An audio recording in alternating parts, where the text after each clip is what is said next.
Chapter 1 જ હજુ આપણું કન્ટિન્યુ છે.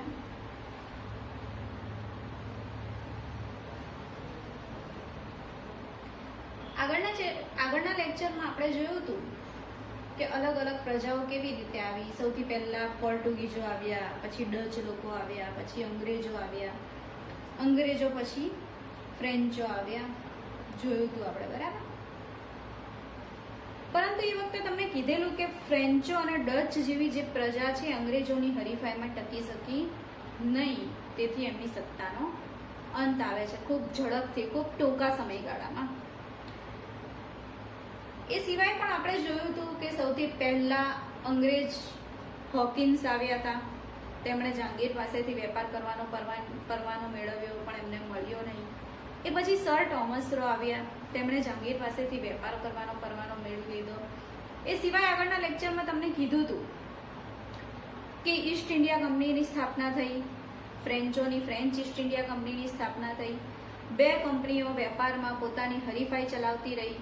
તેમાં French East India company British East India company સામે ટકી શકી નહીં, તેથી ફ્રેન્ચોનો પણ અંત આવે છે અને ફ્રેન્ચ ઈસ્ટ ઇન્ડિયા કંપનીનો પણ અંત આવે છે.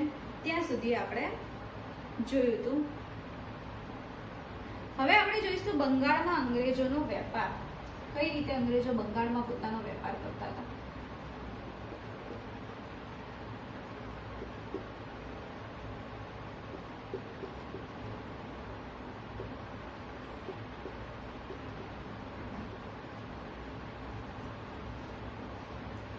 જોઈએ આપણે કે બંગાળમાં અંગ્રેજો કઈ રીતે પોતાનો વેપાર કરતા હતા. ઈસવીસન 1651માં સૌ પ્રથમ અંગ્રેજોએ હુગલી નદીના કાંઠે પોતાની કોઠી સ્થાપી. સૌથી પહેલી કોઠી ઈસવીસન 1651માં અંગ્રેજોએ હુગલી નદીના કાંઠે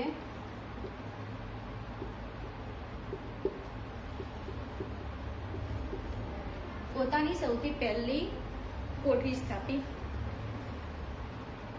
આગળ પણ તમને કીધેલું કે એ લોકો જે કોઠી સ્થાપતા હતા એ કોઠીની ફરતે કિલ્લેબંધી કરતા હતા. પોતાની રક્ષા રાખવા માટે, પોતાની સેફટી માટે એ કિલ્લેબંધી કરતા હતા. તો અહીંયા પણ હુગલી નદીના કાંઠે જે કોઠી સ્થાપી એ કોઠીની ફરતે પણ એ લોકોએ કિલ્લેબંધી કરી અને પોતાના રક્ષણ માટે સૈનિકોની નિમણૂક કરી. પોતાના રક્ષણ માટે કોની નિમણૂક કરી?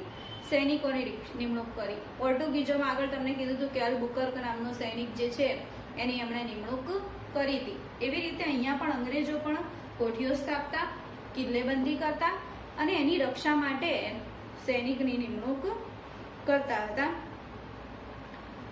મુગલ બાદશાહ ઔરંગઝેબ પાસેથી અંગ્રેજોએ શું કર્યું કે અહીંયા જ્યારે એમણે કોઠી સ્થાપી ત્યારે ઔરંગઝેબ હતા.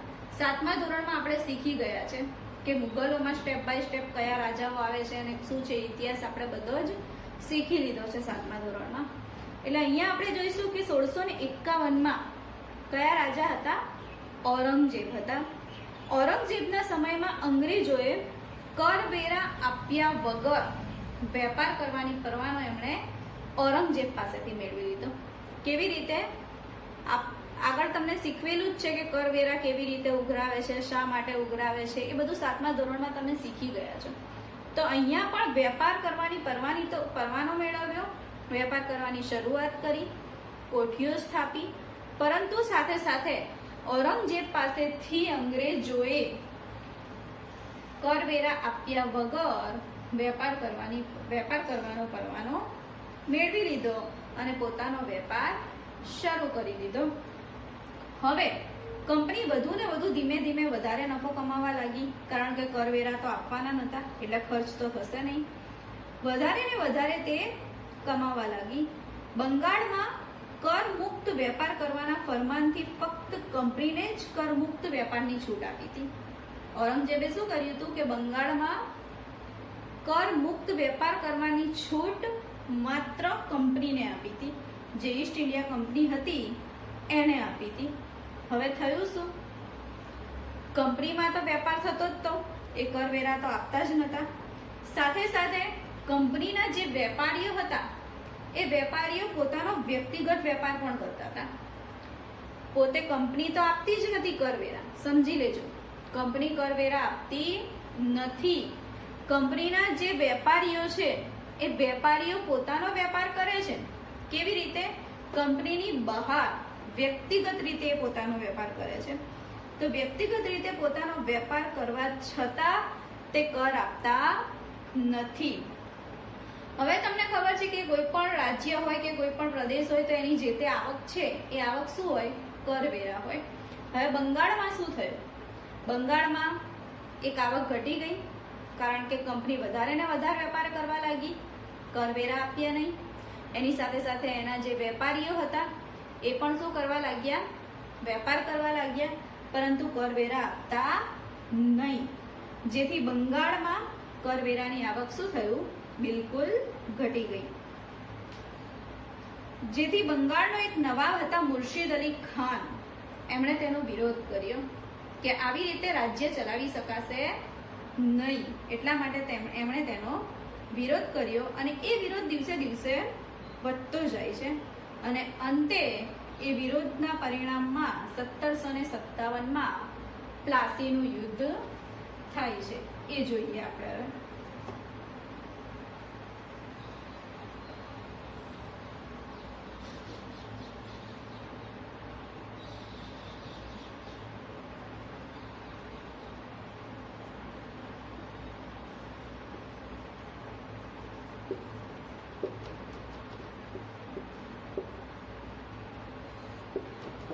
નોંધમાં પૂછાય છે એટલે અહીંયા ખાસ સમજી લેજો. 3-4 માર્ક્સમાં પ્લાસીનું યુદ્ધ, બક્સરનું યુદ્ધ એ પૂછાઈ શકે છે. અહીંયા પહેલું કારણ ખબર હોવી જોઈએ કે પ્લાસીનું યુદ્ધ શા માટે થયું. તે આગળ તમે સમજી ગયા કે બંગાળમાં વેપાર ચાલુ રહ્યો, કરવેરા આપ્યા નહીં, બંગાળની આવક ઘટી ગઈ. તેથી ત્યાંના નવાબ મુર્શિદ અલીએ વિરોધ કર્યો. એ વિરોધ દિવસે દિવસે વધતો ગયો અને શું થયું? એના પરિણામમાં યુદ્ધ થયું, પ્લાસીનું યુદ્ધ થયું 1757માં. એના વિશે હવે આપણે જોઈએ કે કોની કોની વચ્ચે થયું, કોની જીત થઈ, કોની હાર થઈ.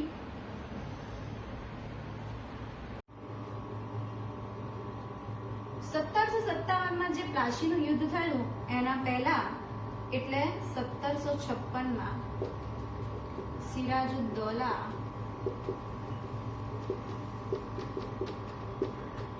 બંગાળનો નવાબ બને છે.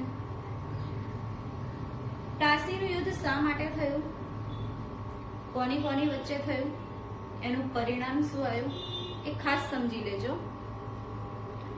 શા માટે થયું એ તો આપણે આગળ જોયું કે ઔરંગઝેબે કંપનીને કરવેરા લીધા વગર વેપાર કરવાની પરવાનો આપી દીધો, જેના કારણે કંપની વધારે ને વધારે વેપાર કરતી ગઈ પરંતુ કરવેરા આપ્યા નહીં. તેથી બંગાળ જે છે એ ધીમે ધીમે પાયમાલ થતું ગયું અને એનો વિરોધ મુર્શિદ અલી ખાન કરે છે.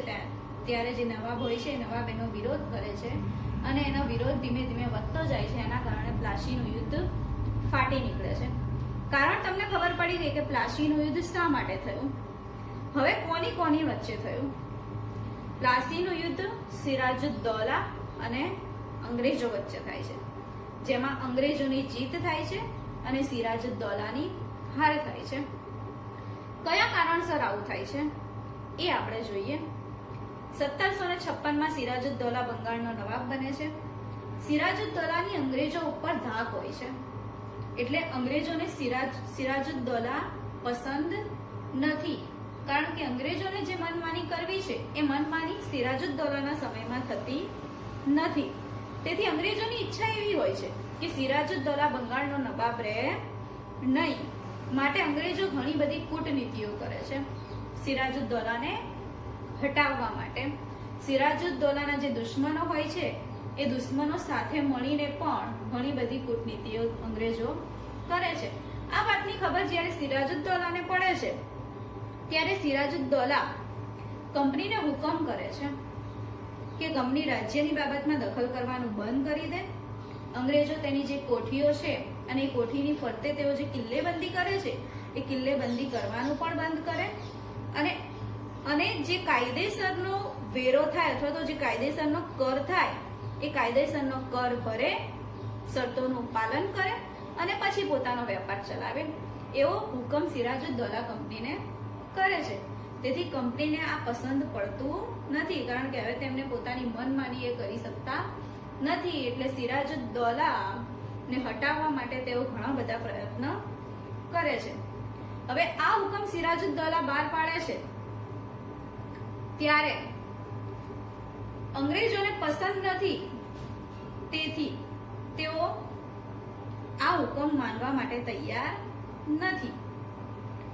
એ બાબતને લઈને બંને પક્ષો વચ્ચે સમાધાન થતું નથી. આ બાબતને લઈને બંને પક્ષો પોતાનું સમાધાન કરવા માટે તૈયાર થતા નથી, કારણ કે સિરાજુદ્દૌલા એ બંગાળનો નવાબ છે.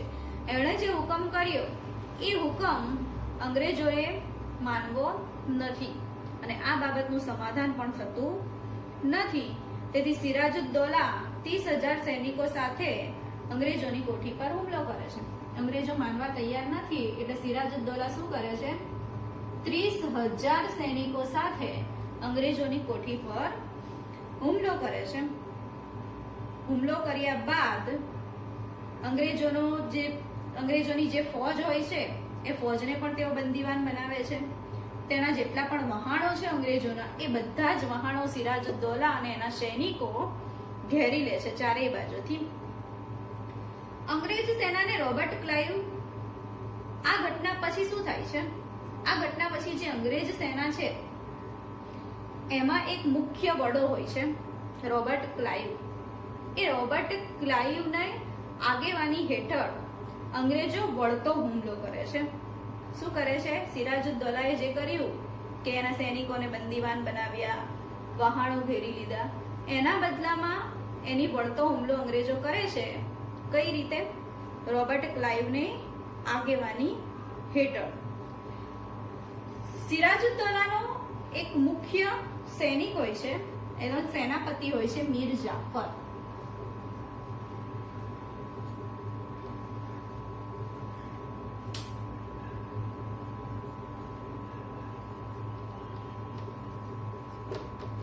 અંગ્રેજો મીર જાફરને ફોડી લે છે. કેવી રીતે? એને બંગાળનો નવાબ બનવાની લાલચ આપે છે. શું કરે છે અંગ્રેજો? સિરાજુદ્દૌલાનો જે મુખ્ય સેનાપતિ હોય છે એને ફોડી દે છે. એને લાલચ આપે છે કે હવે બંગાળનો નવાબ અમે તને બનાવીશું. જેથી સિરાજુદ્દૌલાનું જે પણ પ્લાનિંગ હોય છે એ બધું જ પ્લાનિંગ મીર જાફર અંગ્રેજો બાજુ કહી દે છે. એટલા માટે મીર જાફરને નવાબ બનવાની લાલચ આપે છે અને મીર જાફરની મદદ માંગે છે. આવી રીતે દગાના કારણે પ્લાસીના યુદ્ધમાં સિરાજુદ્દૌલાનું હારથી ખૂન થાય છે. સિરાજુદ્દૌલા હારી જાય છે અને એનું ખૂન થાય છે.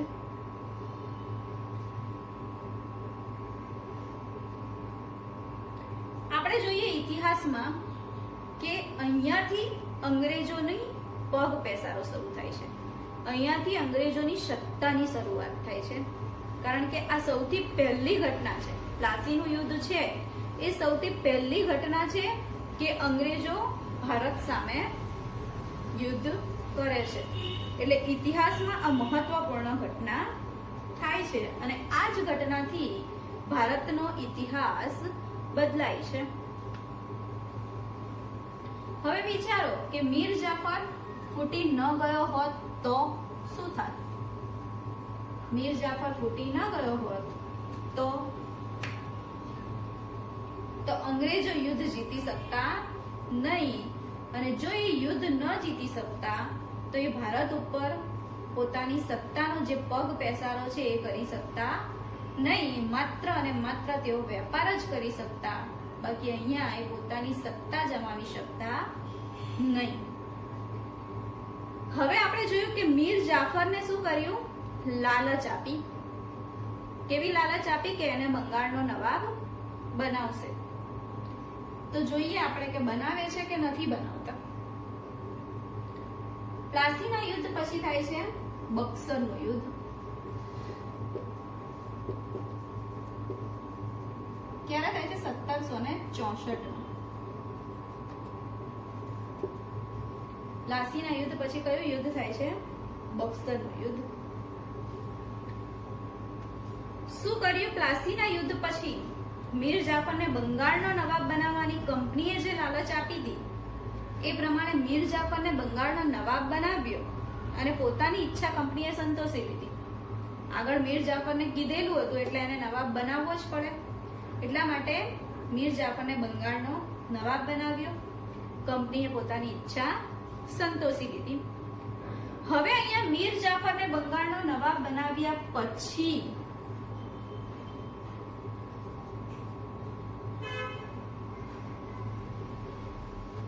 મીર જાફરને બંગાળનો નવાબ બનાવ્યા પછી કંપનીને અહીંયા એવો માણસ જોઈએ છે કે જે પોતાના ઈશારા ઉપર કામ કરે, પોતાના આંગળીના ઈશારે કામ કરે એવો માણસ અહીંયા કંપનીને જોઈએ છે. પણ અહીંયા મીર જાફર છે એ મીર જાફર કંપનીના ઈશારે કામ કરે એમ છે નહીં. કારણ કે કેટલીક બાબત એવી હતી કે એ બાબતોમાં મીર જાફર માનવા માટે તૈયાર હતા નહીં. તેથી મીર જાફર કંપનીનો વિરોધ કરે છે. તેથી કંપની શું કરે છે? તેને દૂર કરી દે છે. તેને દૂર કર્યા પછી તેની જગ્યાએ મીર કાસિમને બંગાળનો નવાબ બનાવે છે. અહીંયા ખાસ ધ્યાન આપજો. પ્લાસીના યુદ્ધ પછી બક્સરનું યુદ્ધ શા માટે થાય છે એ જોઈએ. મીર જાફરને જે લાલચ આપી છે એ લાલચ પ્રમાણે મીર જાફરને બંગાળનો નવાબ બનાવે છે. નવાબ બનાવ્યા પછી કંપનીને એવો માણસ જોઈએ છે કે જે તેના ઈશારે કામ કરે, પરંતુ મીર જાફર તેના ઈશારા ઉપર કામ કરવા તૈયાર નથી. મીર